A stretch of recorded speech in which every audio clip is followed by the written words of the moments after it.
आमचा जर व्यवसाय कायमचा बंद होणार असेल, शासनाने याची मी विनंती करेल की जरा तरी दखल घ्यावी की म्हणजे हे अवघडच आहे. म्हणजे लोन काढूनच हा व्यवसाय उभा केला जातो आणि भीमाशंकरच हे महत्वाचं आहे इथं आणि त्याच्यावर सगळं डिपेंड असतं. नमस्कार, आपण पाहतात गाव खबर आणि आज आपण नागरिकांच्या आग्रहास्तव भीमाशंकरचे मंदिर 3 महिन्यासाठी बंद आहे.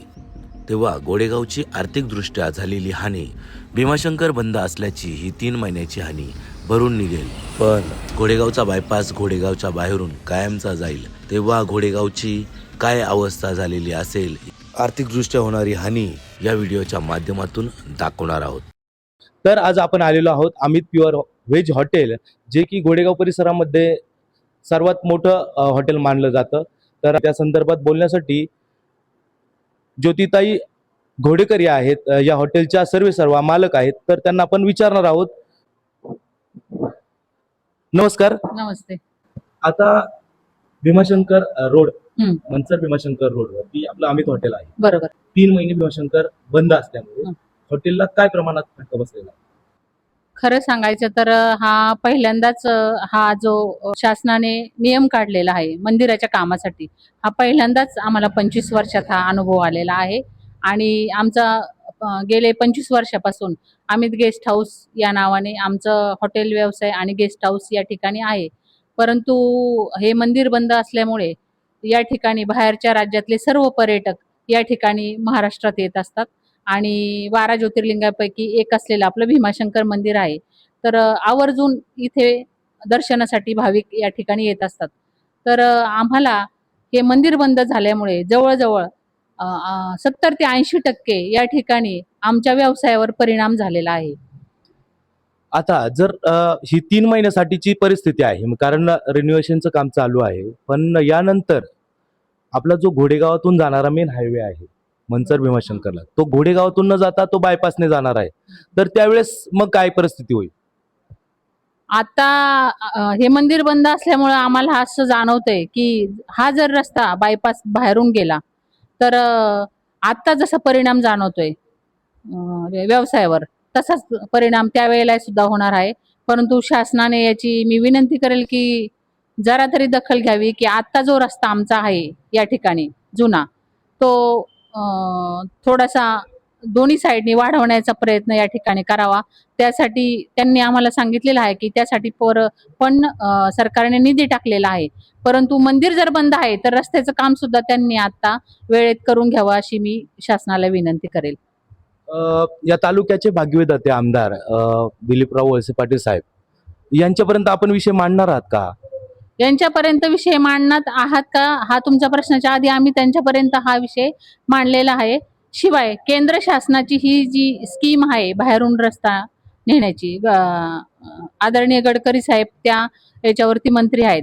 परंतु आम्ही हा प्रस्ताव दिलीपरावजी वळसे पाटील साहेब यांच्याकडे तर आम्ही मांडलेलेच आहे. परंतु या विभागाचे खासदार आदरणीय कोल्हे साहेब यांच्याकडे सुद्धा आम्ही याचं निवेदन दिलेलं आहे की हा रस्ता बाहेरून न जाता जुनार जो रस्ता आहे तोच तुम्ही मोठ्या प्रमाणामध्ये करा. याची गरज जर नसेल बाहेरून नेण्याची तर तुम्ही त्याच्यावर तात्काळ उपाययोजना काहीतरी करू शकता. परंतु त्यांनी आम्हाला सांगितलं की हा रस्ता बाहेरून जो मंजूर झालेला आहे त्याची गरज आहे. आम्ही म्हटलं ठीक आहे, पण आता जो रस्ता जुना आहे तो तुम्ही मोठा करावा. आणि मंदिर जर 3 महिने तुम्ही बंद ठेवलेलं आहे, त्यांनी काय सांगितलं की महाशिवरात्रीला 4 ते 6 दिवस मंदिर त्या ठिकाणी उघडण्यात येईल. आता 1 महिना होऊन गेला मंदिर बंद झालेला. परंतु आता परत न्यूज अशी आली की मंदिराचं काम अपूर्ण असल्यामुळे त्या ठिकाणी सर्व डागडुजी करताना किंवा मंदिर पाडलेलं आहे, त्याचा गाभारा सोडून बाकी सगळं सभामंडप पाडलेला आहे. तर त्या ठिकाणी पूर्ण दगडी पडलेल्या आहेत. पर्यटकांना त्या ठिकाणी इजा होऊ शकते. त्यामुळे मंदिर आम्हाला उघडता येणार नाही. महाशिवरात्रीला ते मंदिर बंदच राहील. त्याच्यामुळे जी काही आशा होती 4-6 दिवसाची, ती आमची आशा सुद्धा गेली. पण त्यांनी जर सांगितले 3 महिन्यात चालू करणारच आहे, पण कशावरून ते 3 महिन्यानंतर चालू करतील? तर आता जर समजा भविष्यात अशी परत काही विचार केला गेला की रोड गावातूनच नाही जात, तर तुमच्या ज्या जागा आहेत तर तुम्ही रस्त्यासाठी जागा द्याल का? हो, नक्कीच देऊ. आम्ही आताही आमचा जो व्यवसाय आहे, आम्ही रस्त्यापासून आतमध्ये तर घेतलेलाच आहे. परंतु इथूनच जर रस्ता वाढणार असेल, तर आम्ही आमची जागा अजून थोडी जागा गेली तर चालेल. आमचा जर व्यवसाय कायमचा बंद होणार असेल, तर त्यासाठी आम्ही इथे थोडी जागा गेली तर आमची काही हरकत नाहीये. ह्याच रस्त्याला रुंदीकरण करावं अशी माझी त्यांना विनंती राहील. धन्यवाद. तर आपण पाहतोय की आता ज्यांच्या ज्यांच्या जागा आहेत त्या सुद्धा ते लोक देण्यासाठी तयार आहेत. तर शासनाने याही गोष्टीचा गांभीर्याने विचार करावा. तर आपण आज आलेलो आहे आशीर्वाद या हॉटेल या ठिकाणी. तर या ठिकाणी हॉटेल आशीर्वादचे मालक फलके मॅडम आहेत. मॅडम नमस्कार. नमस्कार. आता मनसर भीमाशंकर रोडवरती आपलं हे घोडेगाव गाव आहे.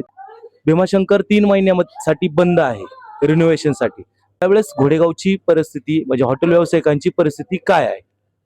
खूपच अवघड आहे, कारण भीमाशंकर हे क्षेत्र 12 ज्योतिर्लिंगांपैकी एक मानलं जातं आणि आमचा हॉटेल व्यवसाय खरं म्हणजे त्याच भीमाशंकरच्या त्याच्यावर अवलंबून आहे आणि खूप म्हणजे 50% डिफरंट पडला आहे लॉजिंगला वगैरे. खूपच म्हणजे आता जर ही परिस्थिती आता आहे 3 महिन्यासाठी किंवा किंबहुना थोडे पुढे मागे पण होऊ शकते, तर ते त्याच्यानंतर जेव्हा रोड बायपास बाहेरून जाईल तर त्यावेळेस काय परिस्थिती असेल? खूपच अवघड होईल त्यावेळेस. पण म्हणजे हॉटेल लाईन कसं सगळं भीमाशंकरच्या त्याच्यावर जास्त अवलंबून आहे, त्यामुळे बायपास गेला तरी 50% डिफरंट बोलले ना तसा तो पडणारच आहे बायपासनी. आता हॉटेल व्यावसायिक म्हटलं की याला खूप मोठ्या प्रमाणात लोन लोक काढून करतात. तर त्यांच्यासाठी तर हे कारण कर्ज काढून दिवाळी साजरं केल्यासारखंच आहे. हो. खूपच म्हणजे हे अवघडच आहे, म्हणजे लोन काढूनच हा व्यवसाय उभा केला जातो आणि भीमाशंकरच हे महत्वाचं आहे इथं आणि त्याच्यावर सगळं डिपेंड असतं. त्या म्हणजे हेतूनच हा बिझनेस पुढे नेला जातो. पण आता हा भीमाशंकर बंद आहे, बायोपास पण त्याने जाणार, त्यामुळं खूपच फटका बसणार आहे हॉटेलला. धन्यवाद. आपण पाहतोय खरी वास्तविकता. ज्यावेळेस 3 महिन्यासाठी भीमाशंकर रेनोव्हेशनसाठी बंद आहे, तर आता ही परिस्थिती आहे. ज्यावेळेस बायपास घोडेगावच्या बाहेरून जाईल तर त्यावेळेस घोडेगावची काय अवस्था असेल याचा विचार न केलेलाच बरा. आपण पात्रा गाव खबर. धन्यवाद.